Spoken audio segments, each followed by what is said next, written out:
Hey y'all, it's Miss Katie and welcome to Heritage Ways. I'm about to cook up tacos for lunch today, but it just occurred to me that maybe you are not aware of how you can make your own homemade taco seasoning. Now, if you have my new cookbook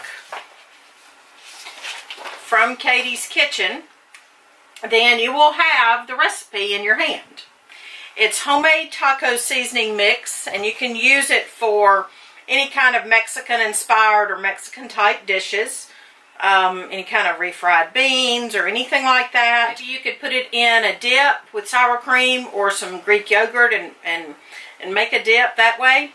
So we are going to turn to page 138 in the cookbook, and we're going to make my creation of taco seasoning mix without all the yucky ingredients, just good ingredients.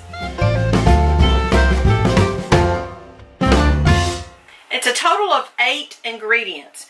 Now, I'm actually halving the recipe for my family's use, but when I tell you the measurements, I'm going to tell you the full recipe.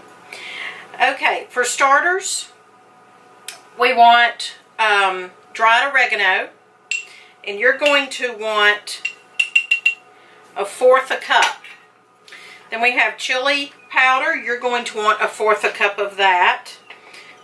Let me point out this measuring spoon. It's part of a set that my friend Miss Vicky from Vicky's Country Home mailed me. I was so blessed by this.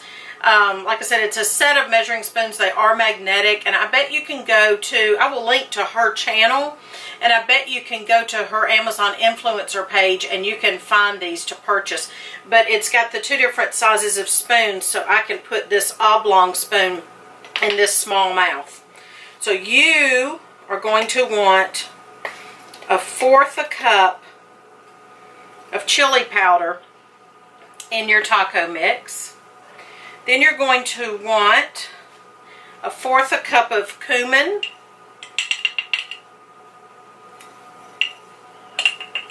cumin, however it's pronounced properly. You're going to want 1/4 cup of garlic powder, not garlic salt. You're putting your own salt.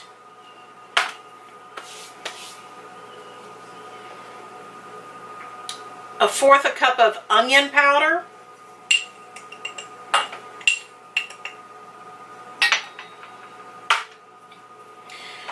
The recipe calls for 3 tablespoons of healthy salt.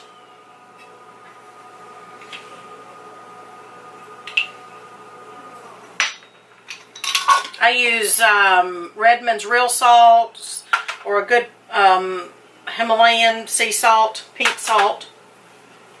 I don't even have any iodized salt on board. You want 2 tablespoons of cayenne pepper, and I have mine in this little shaker jar, so I'm going to need to open it.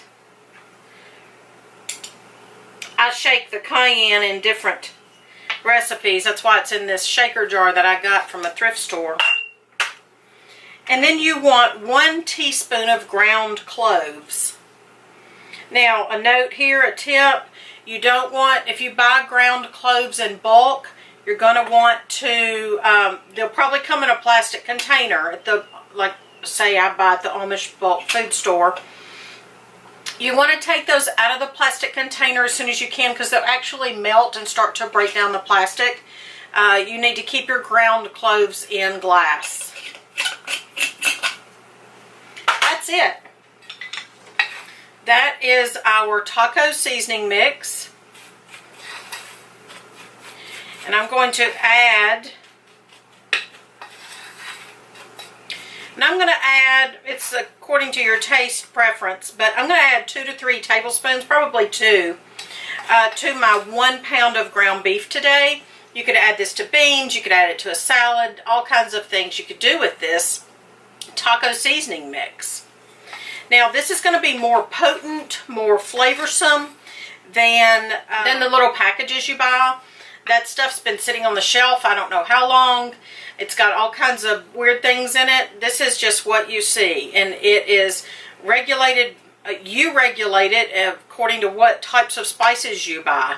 you know, good quality spices. This is great. I love this. I hope you enjoy making your own taco seasoning mix. And if you need a cookbook, you can go to our website, www.heritageways.com. And you can, in the search bar, you can just type in From Katie's Kitchen, and it will pull up options of how to buy the cookbook. Or I've left you a link down below in the description box. Thanks for watching today, and I hope to see you next time here at Heritage Ways. If you like this recipe, if you like tacos, please share the video with your friends on Facebook. Have a great day. Bye, y'all.